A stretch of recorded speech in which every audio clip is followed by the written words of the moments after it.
దేవుని వాక్యంలో నుండి మనందరం గ్రంథాలు తెరుద్దాం. యెహెజ్కేలు గ్రంథము 36వ అధ్యాయము 26వ వచనం అందరం కలిసి చదువుకుందాం. Ezekiel chapter 36 verse 26.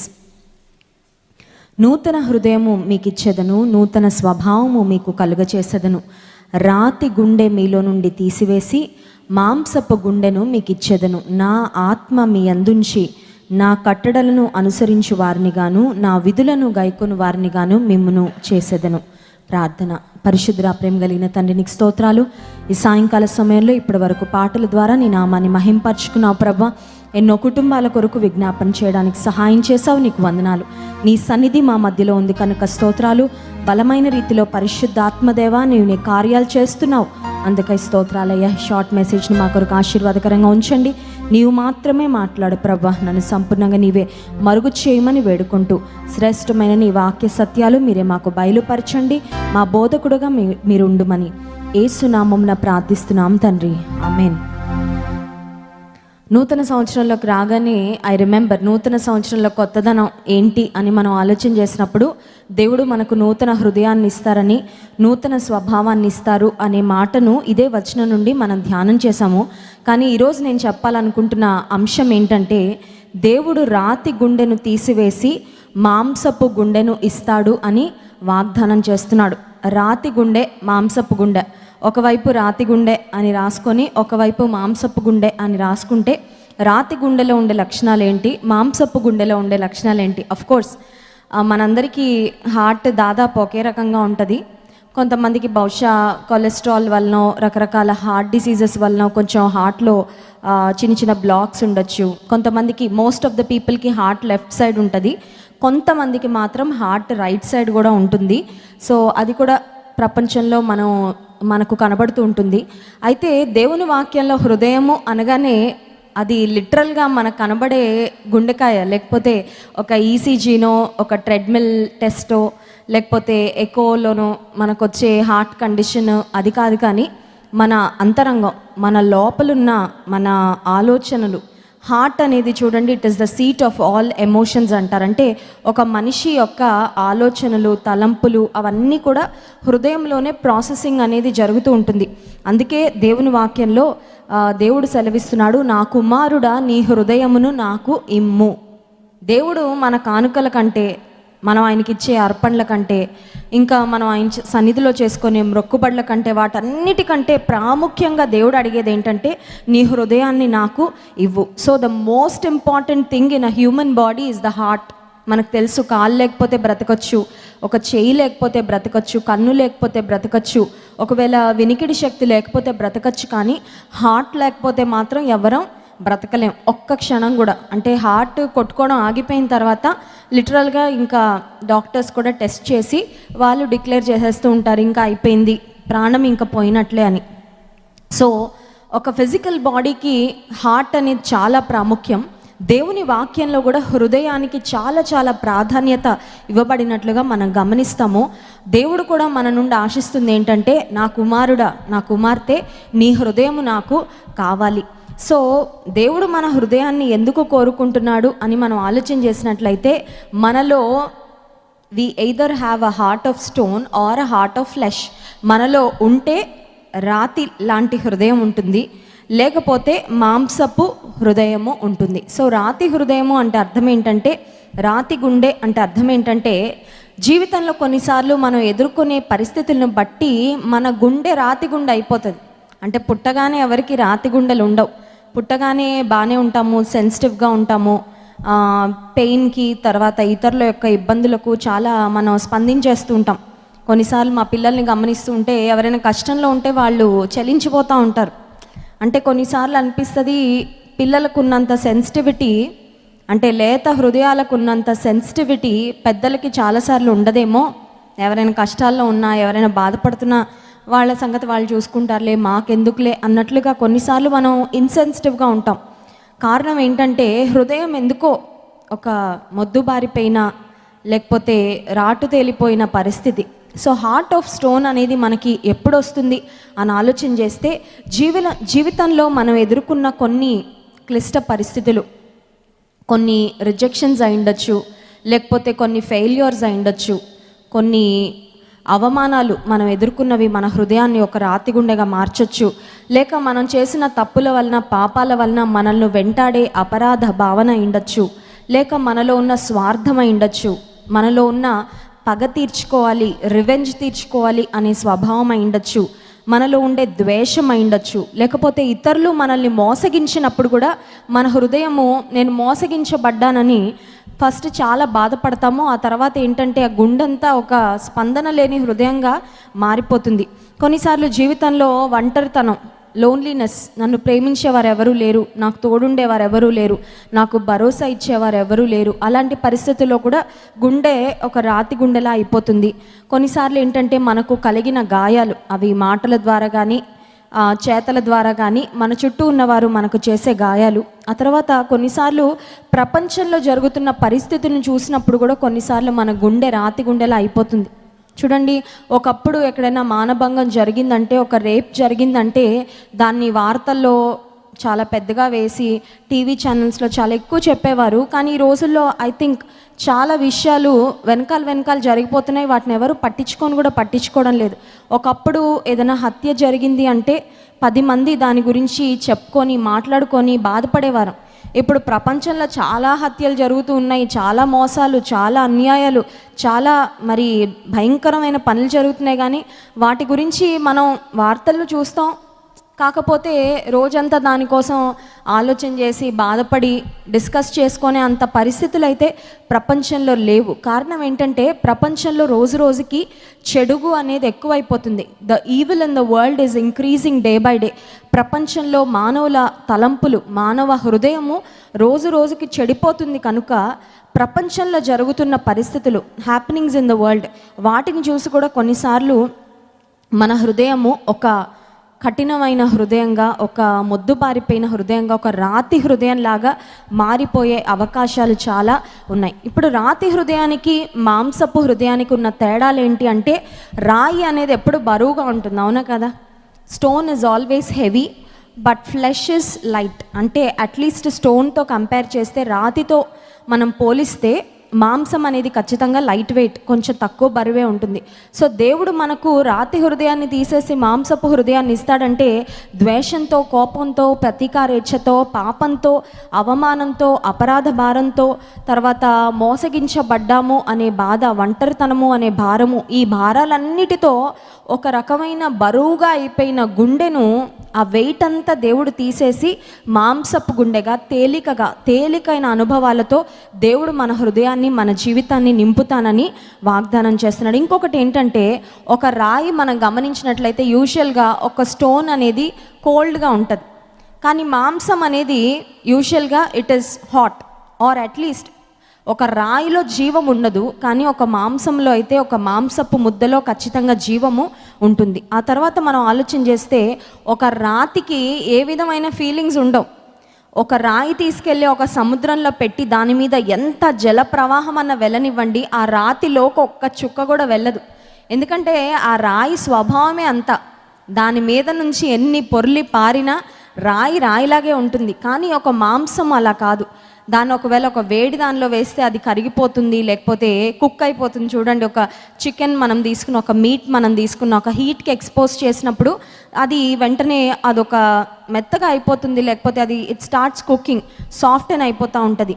సో రాయి అనేది ఇన్సెన్సిటివిటీ, అంటే స్పందన లేని హృదయానికి సాదృశ్యం అయితే, ఒక మాంసపు హృదయం అనేది స్పందించే హృదయానికి సాదృశ్యం. నేటి దినాల్లో సువార్త విని స్పందించే వాళ్ళు చాలామంది. దేవుని మహాకృపను బట్టి పరిశుద్ధాత్మ దేవుడు ఒక సేవకుని ద్వారా, దైవజనుని ద్వారా దేవుని వాక్యం అందిస్తున్నప్పుడు ఆ వాక్యాన్ని విని స్పందించే హృదయాలు కొన్నైతే, కొంతమంది హృదయాలు ఎలా అంటే, మీరు ఎంతైనా చెప్పుకోండి, మాకు మాత్రం ఎక్కవు, మేము మాత్రం మార్చుకోము, నేను ఎలా ఉంటానో నేను అలాగే ఉంటాను, నేను ఇలా ఫిక్స్ అయిపోయాను, నా జీవితాన్ని ఎవరు మార్చలేరు అని వాళ్ళు డిసైడ్ అయిపోతారనమాట. కొంతమంది దేవుడు పరలోకానికి రమ్మని బ్రతిమలాడుతున్నాడు, పిలుస్తున్నాడు, జీవం ఇస్తాను, జీవాన్ని కోరుకో అని చెప్తాడు. కానీ నిత్య జీవం నీకు ఇస్తాను అని బలవంతంగా మెడ పట్టుకొని లాగడం కానీ, ఒక కుక్కకి చైన్ వేసి లాగుతాం చూడండి, అట్లా చేయడు దేవుడు ఎవరిని. అందరికీ మనకి స్వేచ్ఛనిచ్చాడు,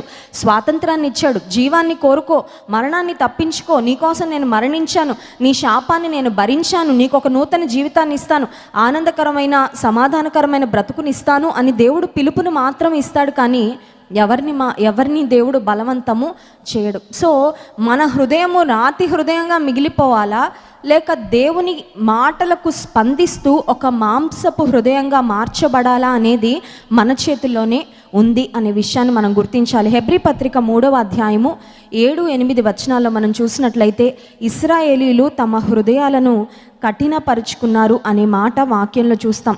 హీబ్రూస్ చాప్టర్ 3 వర్సెస్ 17 and 18. ఎవరి మీద 40 ఏండ్లు ఆయన కోపగించెను, పాపము చేసిన వారి మీదనే కదా. వారి శవములు అరణ్యములో రాలిపోయెను. తన విశ్రాంతిలో ప్రవేశింపరని ఎవరిని గూర్చి ప్రమాణము చేసెను, అవిధేయులైన వారిని గూర్చియే కదా అనే మాట మనం చూస్తున్నాము. వారు తమ హృదయములు కఠినపరుచుకున్నారు, ఇశ్రాయేలీలు తమ హృదయాన్ని కఠినపరుచుకున్నారు అనే మాట కూడా దేవుని వాక్యంలో మనం గమనిస్తున్నాం. They hardened their hearts.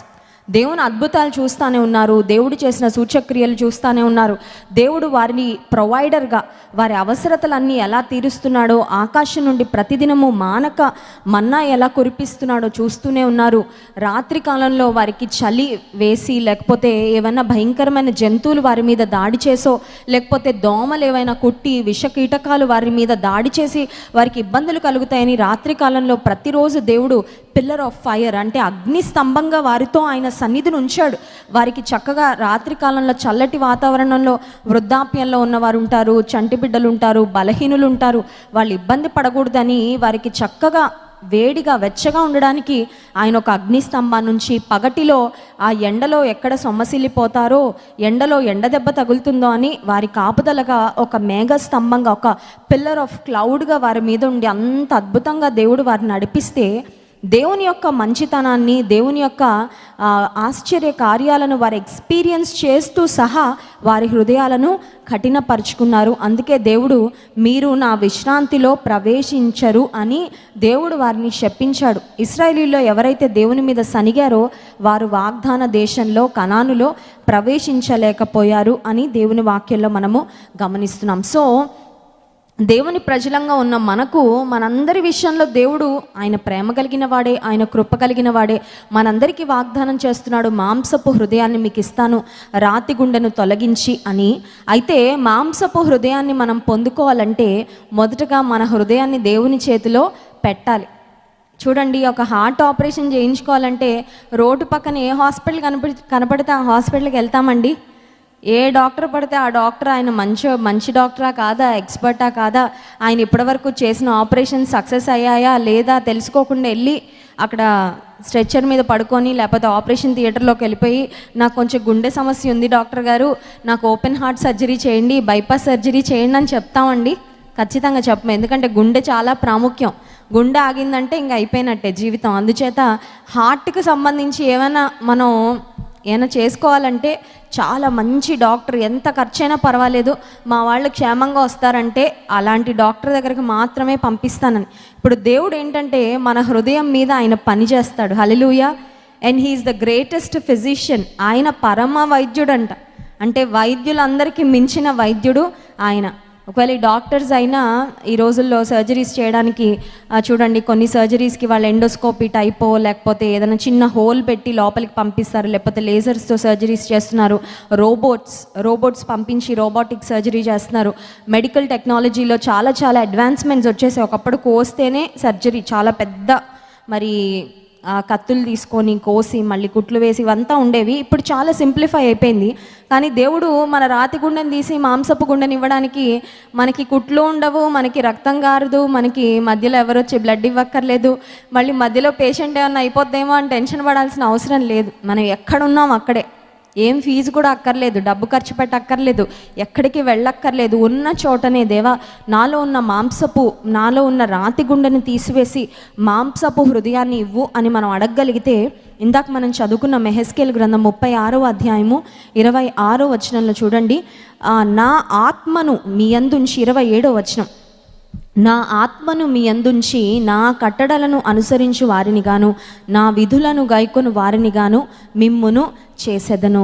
When the Holy Spirit God indwells in us, పరిశుద్ధాత్మ దేవుడు మనలోకి వస్తే ఆటోమేటిక్గా మనలో ఉన్న కఠినమైన హృదయం పోయి మనకు మాంసపు గుండెను దేవాతి దేవుడు అనుగ్రహిస్తాడు. కొన్నిసార్లు మన హృదయం ఒక బీడు భూమి వలె అయిండొచ్చు. ఒక నేల ఒక ఎండిపోయిన స్థితిలో డ్రై ల్యాండ్గా బీటలు వారిపోయి ఉంటే దాని నుంచి ఎలాంటి మొక్కలు ఎలాంటి పంట వచ్చే అవకాశమే లేదు.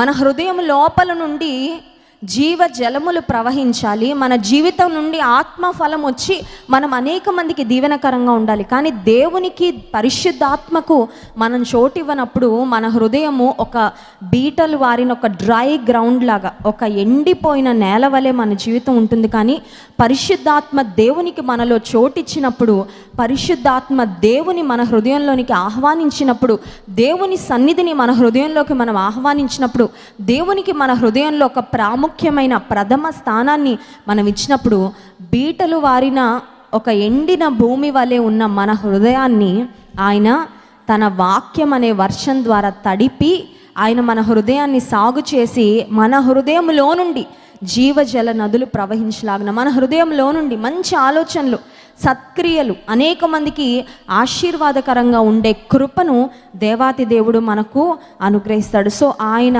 ఆత్మను మన యందు ఉంచుతాను అని వాగ్దానం చేస్తున్నాడు. ఈ రాత్రికాల సమయంలో మనం కోరుకుందాం, ప్రభా నేను ఒకవేళ నా కండిషన్ నాకు తెలియదేమో, మనం అనుకుంటాం మాకందరికీ మాంసపు గుండెలేనండి, మాకెవరికి ఉన్నాయండి రాతి గుండెలని. But sometimes we don't know. కొన్నిసార్లు చూడండి, డాక్టర్ దగ్గరికి వెళ్ళేదాకా అర్థం కాదు మనకి, టెస్ట్లన్నీ అయ్యే వరకు మనకు అర్థం కాదు మనలో పొటాషియం ఎంత ఉంది, కాల్షియం ఎంత ఉంది, విటమిన్ B12 ఎంత ఉంది, లేకపోతే HB ఎంత ఉంది. ఇవన్నీ చాలాసార్లు చూడండి బాగానే ఉన్నాను అనుకుంటాం, కానీ టెస్ట్ చేస్తే కానీ మనకు తెలీదు. కొన్నిసార్లు మనం అనుకోవచ్చు, నా హృదయ స్థితి బాగానే ఉంది కదా, బయటకు బాగానే ఉన్నాను కదా, నేను నా లైఫ్ అంతా బాగానే స్మూత్గా వెళ్ళిపోతుంది కదా అని. కానీ దేవుని సన్నిధిలో ఒక్కసారి మనల్ని మనం పరీక్షించుకున్నప్పుడు, ప్రభు నాలో ఇంకేదైనా కఠినత్వం ఉందా, నాలో ఇంకా మార్పు చేసుకోవాల్సిన స్వభావము, ఆలోచనలు ఏవైనా ఉన్నాయా, నేను విడిచిపెట్టవలసిన పాపం ఏదైనా ఉందా, ఇంకా నీకు నేను పరిపూర్ణంగా స్థానము ఇవ్వలేక, నీ అధికారానికి పరిపూర్ణంగా నేను అప్పగించుకోక ఒకవేళ ఇంకా ఎండిన స్థితిలో ఉన్నట్లయితే నువ్వు నాకు సహాయం చేయి అని మనం అడిగినప్పుడు, ఆయన ఆత్మను మన యందుంచి ఆయన మనకు మాంసపు హృదయాన్నిచ్చి ఆయన కృపలో వర్ధిల్లే భాగ్యాన్ని దేవాతి దేవుడు దయచేసి, ఒక ఒబీడియంట్ హార్ట్ అంట, హార్ట్ ఆఫ్ స్టోన్, ఒక రాతి గుండె, స్పందించని గుండె. దేవుని ఆజ్ఞలు ఎన్నున్నా ఈ రాతి గుండెకి ఉలుకుండదు, పలుకుండదు, ఎందుకంటే దానికి స్పందనే ఉండదు కదా. రాయి అంటేనే లైఫ్లెస్, జీవం లేనిది. కానీ దేవుడు ఎప్పుడైతే మాంసపు గుండెనిస్తాడో, ఆయన ఆజ్ఞలను వినే స్వీకరించే హృదయం, ఒక రిసెప్టివ్ హార్ట్ దేవుడు మనకిస్తాడు. అంత మాత్రమే కాదు, ఆయన ఆజ్ఞలను, విధులను గైకొనే, అంటే విధేయత చూపించే జీవితాన్ని కూడా దేవుడు మనకు అనుగ్రహిస్తాడు. కనుక అట్టి కృపలో మనందరం కొనసాగునట్లు దేవుడు మనకు సహాయం చేయనుగాక. ఆమేన్. అందరం లేచి నిలబడండి, దేవుని స్తుతించి ఆరాధించుకుందాం.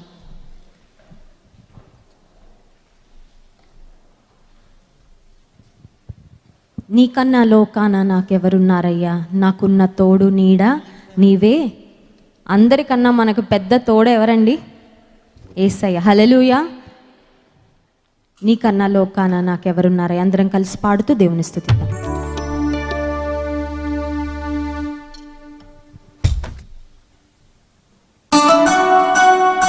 అందరం చప్పట్లు కొడుతూ దేవుని స్తుతిద్దాం.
నీలా రక్షించే వారు ఎవరు లేరయ్యా. నా కోసం రక్తం కార్చిన దేవుడు.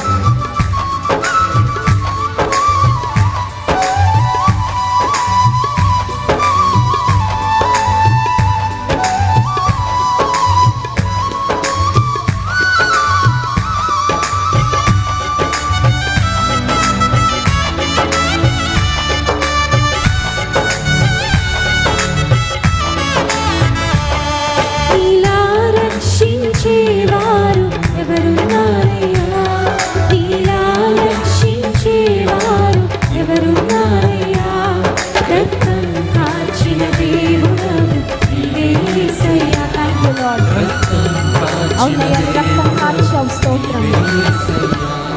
నీ కన్నాలో కానా నాకెవరున్నారయ్యా, నాకున్న తోడు నీడ నీవేసయ్యా. నీ కన్నాలో కానా నాకెవరున్నారయ్యా, నాకున్న తోడు నీడ నీవేసయ్యా. హల్లెలూయా. అందరం కళ్ళు మూసుకొని 2 చేతులెత్తి, ఇదిగో దేవా ఈ హృదయం, అలా ఉన్న రాతి గుండెను తొలగించి మాంసపు గుండెను నాకు దయచే. నీ ఆజ్ఞలు, నీ విధులు, నీ శాసనములను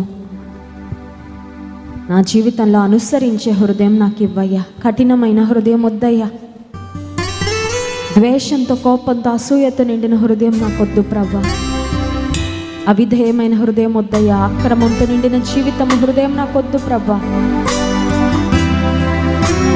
I give you my heart. నా హృదయం ఇస్తున్నా ప్రభా.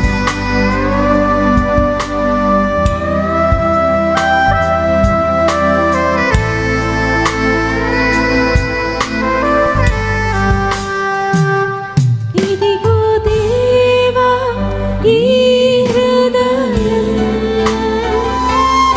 ఇదిగో దేవా ఈ మనసు, ఇదిగో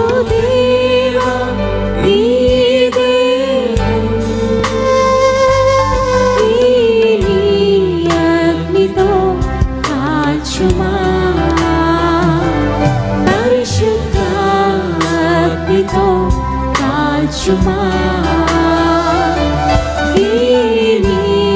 అగ్నితో కాల్చుమా, పరిశుద్ధ అగ్నితో కాల్చుమా.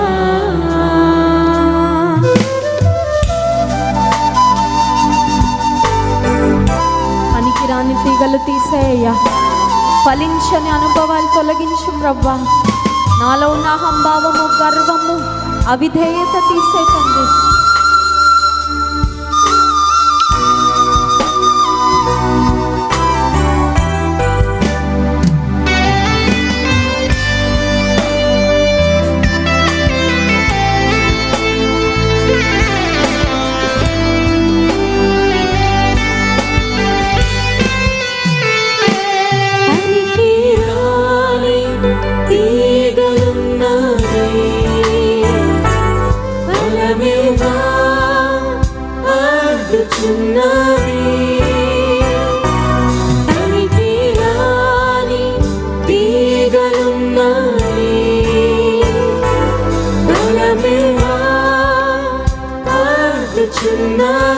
ఫలించాలనుందయ్యా. ఫలించే ఆశ నాకుంది. అగ్నితో కాల్చుమా, పరిశుద్ధ అగ్నితో కాల్చుమా, అగ్నితో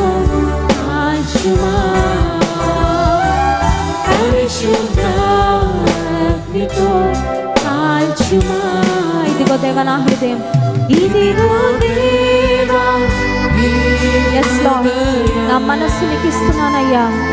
ఇదిగో దేవా ఈ మనస్సు, నా దేహం నీకు సమర్పిస్తున్నానయ్యా. ఇదిగో దేవా ఈ దేహం, నీ అగ్నితో కాల్చయ్యా.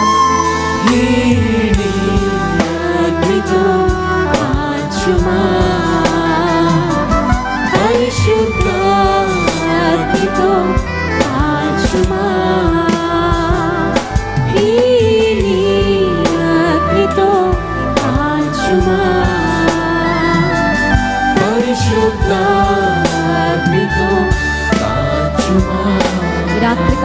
సన్నిధానంలో దేవాది దేవునికి ఒక్కసారి అందరం సమర్పించుకుంటూ, ఈ మాటలు ఏదో పెదాలతో పాడడం కాదు, let us sing these words consciously. నిజంగా ఈ పదాలు let us mean them as we sing them. అయ్యా నన్ను కాల్చేయ, పరిశుద్ధ అగ్నితో కాల్చు ప్రభా. Lord cleanse me with your fire lord. నాలో ఉన్న అపవిత్రత, నాలో ఉన్న దోషము, నాలో ఉన్న కలుషములు, కల్మషములు ఈ రక్తంలో కడుగు ప్రభా. ఫలించిన అనుభవాలు తొలగించయ్యా, బహుగా ఫలించే కృప ఇవ్వయ్యా అని అడుగుదాం అందరం కలిసి.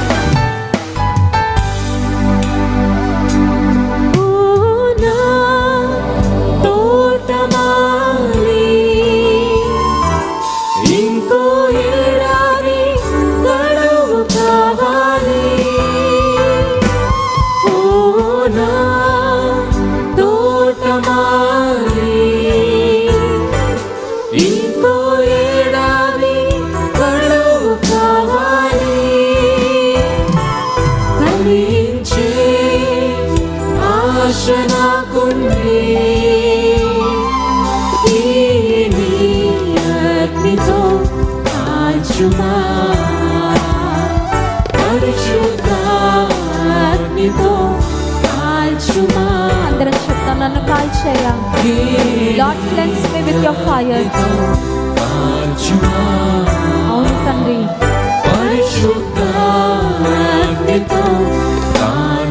ఒక్కసారి నా హృదయం నీకు సమర్పిస్తున్నానయ్యా. yes lord, I give you my heart. ఇదిగో దేవా నీ మనసు,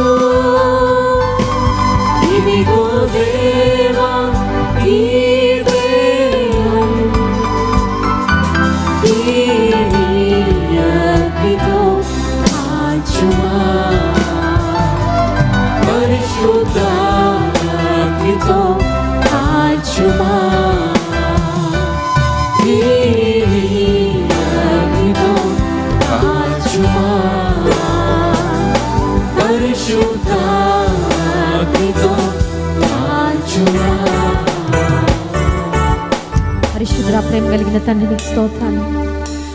కొలిమిలో కాల్చబడిన తర్వాత సువర్ణము శుద్ధ సువర్ణం వలె మార్చబడినట్లు ప్రభా ఈ పరిశుద్ధ అగ్నితో మమ్మల్ని కాల్చండయ్యా. మాలో ఉన్న పాపము, పాపపు ఇచ్చలు, అవిధేయత, అక్రమము, గర్వ స్వభావము అయ్యా నీకు ఇష్టం లేనివన్నీ తీసే ప్రభా. తోట మాలివైన నీవు ఏం ఆశించి ఈ లోకంలో సంఘం అనే పొలములో మమ్మల్ని నాటావో ప్రభా, ఏ ఆశతో, ఏ ఎక్స్పెక్టేషన్తో ఇంకా మా ఆయుష్ను పొడిగిస్తున్నావో, నీవింత కృప, ఇంత దయ, ఇంత ప్రేమ మాపై చూపించడానికి మేమైతే అర్హులం కాదయ్యా. మమ్మల్ని ప్రేమించి నీ కృపను నాయన మా పట్ల కనుపరుస్తూ నీ దయను బట్టే ఒక్కొక్క దినము మా ఇష్కాలను పొడిగిస్తూ వస్తున్నావు ప్రభు. నీకు స్తోత్రాలు. ఫలమును ఫలించే కృప ఇవ్వయ్యా. మాంసపు హృదయముతో నాయన నిన్ను సేవించే, నిన్ను ఆరాధించే, నీకు విధేయత చూపించే, నీ ఆజ్ఞలు గైకొనే, నీ చిత్తంలో కొనసాగే చక్కని హృదయాలను మాకు ఇవ్వండి అయ్యా. మా హృదయంలో సింహాసనమును నీకు ఇస్తున్నాం ప్రభా. Lord be seated Lord on the throne of our hearts. మా హృదయ సింహాసనముపై నువ్వు కూర్చో ప్రభా. మమ్మల్ని ఏలండి, మమ్మల్ని పరిపాలించండి అయ్యా. మమ్మల్ని మేము సంపూర్ణంగా నీకు సమర్పించుకున్నాం. మీ దాసుని వాక్యం అందించబోతుండగా మా అందరితోనూ మాట్లాడు ప్రభా. మమ్మల్ని నీ వాక్కును పంపి బాగు చేయండి. మా మానసిక స్థితిగతులు, మా కుటుంబ పరిస్థితులు, మా ఆరోగ్య పరిస్థితులు, ఆర్థిక పరిస్థితులు, ఆత్మీయ జీవితం అన్నిటినీ చక్కబెట్టు ప్రభా. సహాయించి నీలో స్థిరపరచు. మహిమ ఘనత ప్రభావం మీకే చెల్లిస్తూ ఈ స్తుతి ఆరాధన ప్రార్థన యేసు నామమున మీకే సమర్పిస్తున్నాం తండ్రి.